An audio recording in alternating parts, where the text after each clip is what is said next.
For Evan, fishing isn't only about competition, it's about caring for the place that makes it possible. The next step is understanding how students feel about the university's decision to invest more in athletics and what impact they think it might have on campus. The holidays are just around the corner, and people everywhere are gearing up with last minute travel, shopping, and celebrations. Virginia Tech is back in action tomorrow as the Hokies host Wake Forest in a pivotal ACC matchup.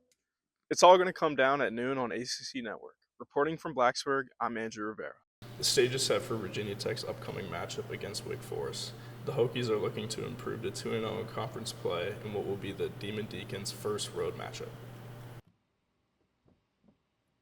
Virginia Tech has had a disappointing start to their season, but interim head coach Phil Montgomery is poised to turn the season around and give fans a reason to be excited for the next 7 games. Well, obviously Virginia Tech didn't start off so high, started off 0-3, but they won their most recent game against NC State, which is conference play, so they're 1-0 in conference, and if they win this week, they'll be 2-0, and then you never know what can happen. A bright spot for the Hokies has been defensive line. Led by senior Kelvin Gilliam, as a unit they managed to bring in 12 sacks and 32 tackles for loss.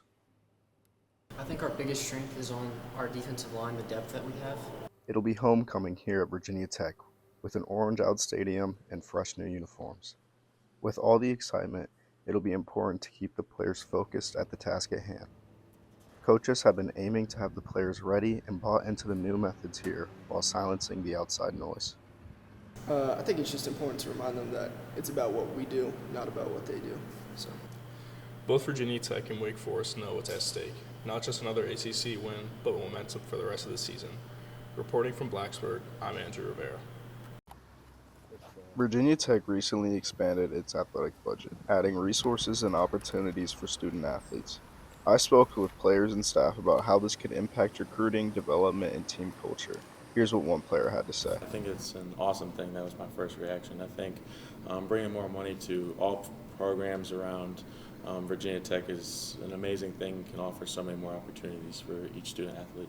Players see the budget boost as a huge step forward, but it also affects recruiting and NIL. James Johnson explains how it helps Virginia Tech stay competitive with top programs.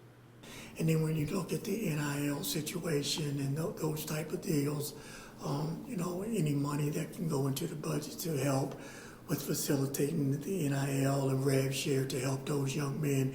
We're competing against some other schools and other conferences that may have a little bit more money, and then we might be able to get up to status with those guys.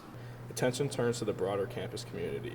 The next step is understanding how students feel about the university's decision to invest more in athletics and what impact they think it might have on campus. I think it's a good thing. I think it's kind of like you're investing more money to make more money kind of deal. Just if you're spending more money, it gives you the chance, I guess, to make more money in the long run. So, all eyes are on how this budget boost will shape the Hokies' future. Reporting from Blacksburg, I'm Andrew Rivera.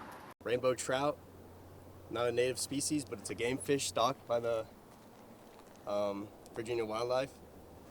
Great fish to catch. So during high school, I actually started a fishing TikTok. And during that time, I was able to meet some people online who were able to take me to some bass angling events, tournaments. So that's basically where it started. And I've had a great time doing this. I would describe Evan as someone who's really patient, focused, and cares about the places he fishes. He's not just trying to catch fish. He really wants the water to stay healthy. For Evan, fishing isn't only about competition. It's about caring for the place that makes it possible. He tries to leave the place better than he found it every single time he comes out here. Right now, I'm really into hiking and camping and also giving back to my community through the environment, doing stuff like cleanup services, helping to clean up rivers and watersheds. So he always picks up after himself and picks up trash from other people, and he's passionate about the outdoors, nature, and the fish and the people that come after it. One of my first memories is actually me fishing with my dad and my grandpa next to my grandfather's house. So I've always really appreciated fishing. Whether he's competing on the water or cleaning up the places he fishes, Evan brings the same drive to everything he does. Reporting from Blacksburg, I'm Andrew Rivera.